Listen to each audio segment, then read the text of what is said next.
Tentang bid'ahnya Khawarij. Awalnya cuma zikir aja di masjid, bikin halaqah. Mulai dia zikir. Istilah orang sekarang zikir jama'i, berjamaah. Enggak ada zikir jama'i dalam Islam, enggak ada. Zikir selesai sholat berjamaah. Jadi ada riwayat dari Ibnu Abbas radhiyallahu taala anhu bahwasanya mereka tahu orang selesai sholat itu dari suara zikir. Berzikirlah, berdoalah dengan suara lirih. Ini hadis sahih memang, gitu kan? Dan boleh seseorang habis sholat mengeraskan suara. Jawab oleh Al-Hafiz Jalaluddin Abdurrahman As-Suyuti dengan 3 jawaban. Yang pertama, ayat itu jangan disunat. Ini bahayanya kalau tukang khitan nafsirkan ayat. Maknanya ketika qari baca Quran jangan zikir kuat-kuat.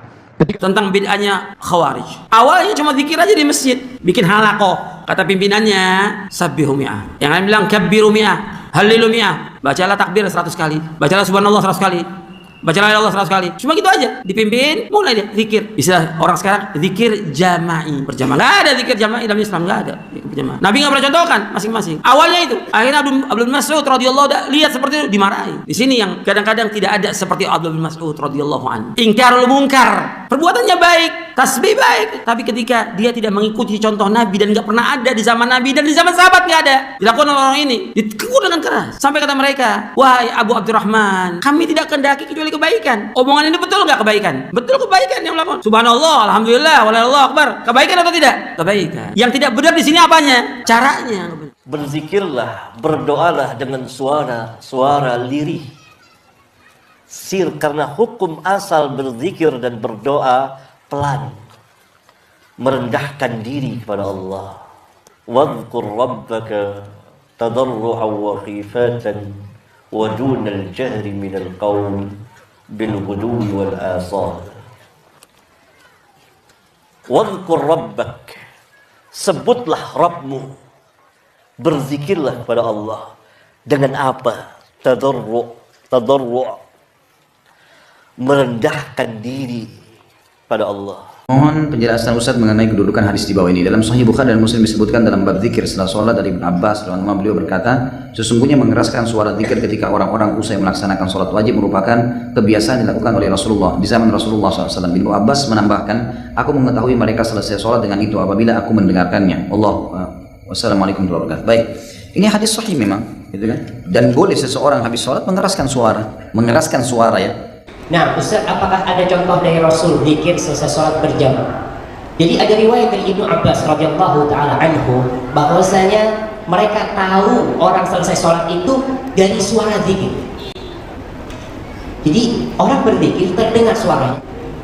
Zikir, subhanallah, bahkan itu termasuk sunnah. Kita berzikir mengangkat suara untuk mendengarkan ke telinga kita tanpa mengganggu yang lain.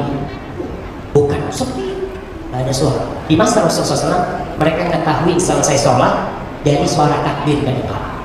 Allahu Akbar, Allahu Akbar, Allahu Akbar, Allahu Akbar.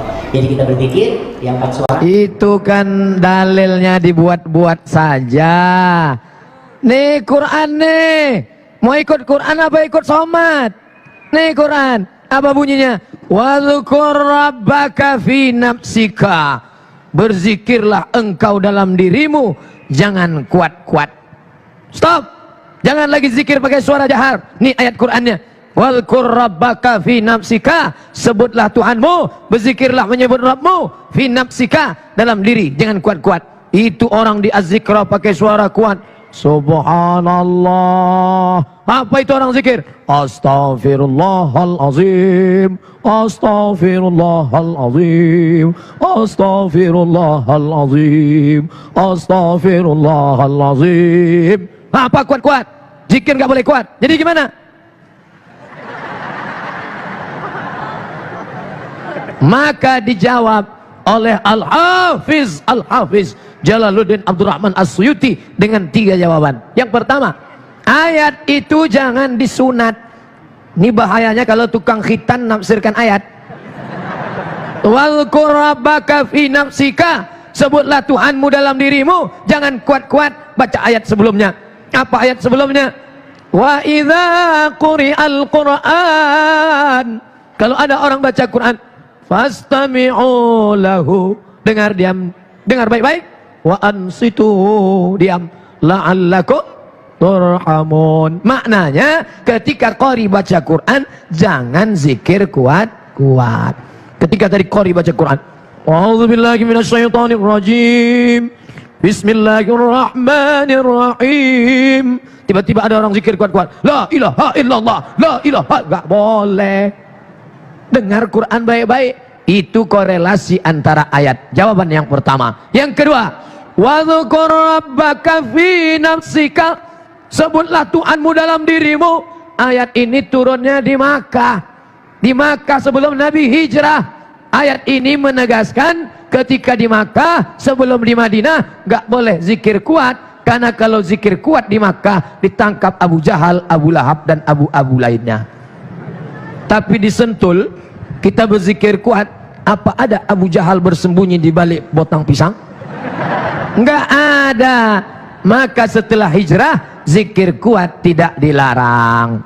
Yang ketiga, wadzukur rabbaka fi nafsika. Ayat ini ditujukan kepada Nabi Muhammad sallallahu alaihi wasallam. Sebutlah Tuhanmu, muka ya Muhammad. Engkau Muhammad sebut Rabbmu dalam dirimu, gak perlu kuat-kuat, karena engkau sudah selamat dari was-was. Sedangkan umatmu yang belum selamat dari was-wasah, bisikan setan, maka zikir kuat-kuat untuk ngusir setan. Makanya kalau baca ayat-ayat ruqyah, suaranya kuat apa pelan? Kuat. Ada orang baca ayat kursi ketika perempuan kerasukan, Allahu la ilaha illa huwal hayyul qayyum. Pas kebetulan saya lewat, mereka panggil saya, Ustaz Somad, sini. Tolong ini, kalau tahu ada yang kerasukan saya nggak lewat di sini tadi. Tolong Ustaz, maka saya nggak pernah ruqyah, saya nggak pandai ruqyah, tapi karena terdesak apa boleh buat? Saya baca. Mana telinga sebelah kanan nih? Allahu la ilaha illal qayyum, la ta'khudhuhu sinatun wa la naum, lahu ma fis samawati wa ma fil ardh. Sadar dia. Kenapa? Karena suara kuat mengusir setan. Makanya pindah rumah baru, ngusir setan, jembalang tanah, suster ngesot dan macam-macam. Betul. La ilaha illallah, la ilaha illallah. Makanya suara azan muazzin yang suaranya paling kuat. Allahu akbar, Allahu akbar. Ketika suara azan berkumandang, terdengar suara anjing. Oh! Kenapa anjing melonglong? Karena dia melihat setan lari kabur. Wa alaiha duratun, sampai setan itu terkentut-kentut. Setan lari terkentut mendengar suara azan yang kuat. Makanya muazin cari seperti muazin Masjid Az-Zikra, mengingatkan kita pada Al-Madinah Al-Munawwarah. Sekarang yang azan di masjid kampung, Allah, kata setan, ini serius apa enggak nih?